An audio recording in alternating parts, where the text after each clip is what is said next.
আমি আমাৰ ফাৰ্মখন পাভৈ গ্ৰীণছ হিচাপে 2003 চনৰ পৰাই জৈৱিকভাৱে কৰি আছোঁ। তাত আমাৰ বিভিন্ন ছেগমেণ্ট আছে। চবচে ইম্পৰ্টেণ্ট কামটোৱে আমি কৰি আছোঁ, যোনটো হৈছে গুটিৰ সাৰ্বভৌমত্বটো ঘূৰাই অনা। তাত আমি জৈৱিক গুটিৰ প্ৰজনন আৰু উৎপাদন কৰি আছোঁ। আৰু ভাৰতৰে আমি প্ৰথম চাৰ্টিফাইড অৰ্গেনিক চিড কোম্পানী হিচাপে স্থাপিত হৈছোঁ, য'ত আমাৰ প্ৰায় 800 বিধমানৰ আমি শাক চব্জি কৰোঁ। তাৰ ভিতৰত প্ৰায় 142টা বিধৰ চব্জিৰ গুটি আমি বজাৰত আনিছোঁ। আমাৰ এটা R&D ছেগমেণ্ট আছে, আমি য'ত অৰ্গেনিক প্লেণ্ট চিড ব্ৰিডিঙৰ কামো আৰম্ভ কৰিছোঁ। প্লাছ আমাৰ পুৰণা থলুৱা বীজবিলাকৰ সংৰক্ষণো কৰি আছোঁ আমি।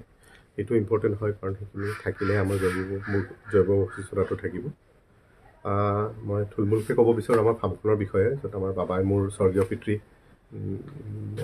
1976 তেওঁ গুৱাহাটীৰ পৰা ঘূৰি আহি ইয়াত এখন কৃষিভিত্তিক ফাৰ্ম এখন আৰম্ভ কৰিছিল। তাত আমাৰ ফিচাৰী আছিল, মাছ পোনাৰ উৎপাদন আছিল। আমি নৰ্থ বেংকৰ প্ৰথম মাছৰ প্ৰজনন কৰিছিল। তাৰোপৰি আমাৰ পল্ট্ৰি ইউনিট আছিল 1986-87তে, আৰু বৈজ্ঞানিকভাৱে আমি খেতি কৰিছোঁ, ধান আৰু শাক চব্জি আৰু গৰু পালন আছিল। দুৰ্ভাগ্যক্ৰমে 2001 চনত মোৰ পিতৃ ঢুকালে। তাৰপিছতে মই হেমেন দত্ত, বাবাৰ নাম স্বৰ্গীয় ডাক্তৰ হেমেন দত্ত। তাৰপিছত মই মোৰ মাৰ লগত ফাৰ্মখন ধৰিলোঁ আৰু 2003 চনৰ পৰাই অৰ্গেনিক কৰি আছোঁ। মোৰ দাদা এজন আছে, তেওঁ প্ৰশাসনিক বিষয়া হয়, তেওঁ এতিয়া চাকৰি কৰি আছে।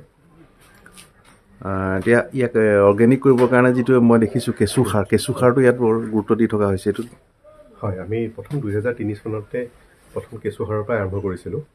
য'ত আমাৰ প্ৰায় 17গৰাকী মহিলা এতিয়া জড়িত হৈ আছে। আমি প্ৰায় 250-300 মেট্ৰিক টনমান ইয়াৰলি আমি ভাৰ্মি কম্প'ষ্ট প্ৰডাকশ্যন কৰোঁ।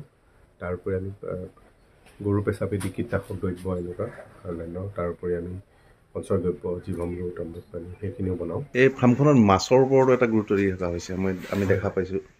মাছৰ ক্ষেত্ৰত কি ক'ব? পুখুৰী কেইবাটাও আছে। পুখুৰী আছে, মানে একচুৱেলি কি হয়, আমি পৰাপক্ষত যোনখিনি আমাৰ ওচৰ চুবুৰীয়া কৃষকে বা আমাৰ পৰাপক্ষত কৃষকে যেনেকৈ কৰিছে, আমি সেই পদ্ধতিৰে মাছ উৎপাদন কৰা নাই। আমাৰ অলপ পদ্ধতিটো বেলেগ। আমি চেষ্টা কৰিছোঁ যে আমাৰ মাছৰ পোনাখিনি ভাল হয়, মানদণ্ডৰ হয়, আৰু তাত ক্ৰছ ব্ৰিডিং নহয়। সেইকাৰণে আমি ছিংগল ব্ৰিডিঙত বেছি গুৰুত্ব দিওঁ। আমি প্ৰত্যেকটো স্পেচিছ বেলেগ বেলেগকৈ প্ৰজনন কৰোঁ। তাৰোপৰি আমি পোনা বিক্ৰী কৰোঁ বিভিন্ন অঞ্চলত। আমাৰ মেক্সিমাম নাগালেণ্ড আৰু মাছো বিভিন্ন স্থানত বিক্ৰী কৰা হয়। ডাঙৰ মাছো বিক্ৰী কৰোঁ। এতিয়া বিহুৰ কাৰণে আমাৰ ধৰক বিহুৰ কাৰণে কেনেকুৱা কিবা কৰিছে? বিহুৰ কাৰণে যোনখিনি আৰি চিতলখিনি সেইখিনি আগতে আমি হ'লচেল ৰেটত দিয়া যাব। তাৰোপৰি আমাৰ বিহুৰ দিনা আমাৰ ঘৰতে হয় 70-80জনমান কাষ্টমাৰ পুৰণা আমাৰ মানুহ সেইখিনি আহে, বিহুও খায়। তাৰোপৰি মাছো নিজে চিলেক্ট কৰি পেলাই কিনি লৈ যায়। এইটো এটা ভালো লাগে, আমাৰ নিজৰ মিলা প্ৰীতিটো থাকে, সকলোৰ লগত কথা বতৰা হয়।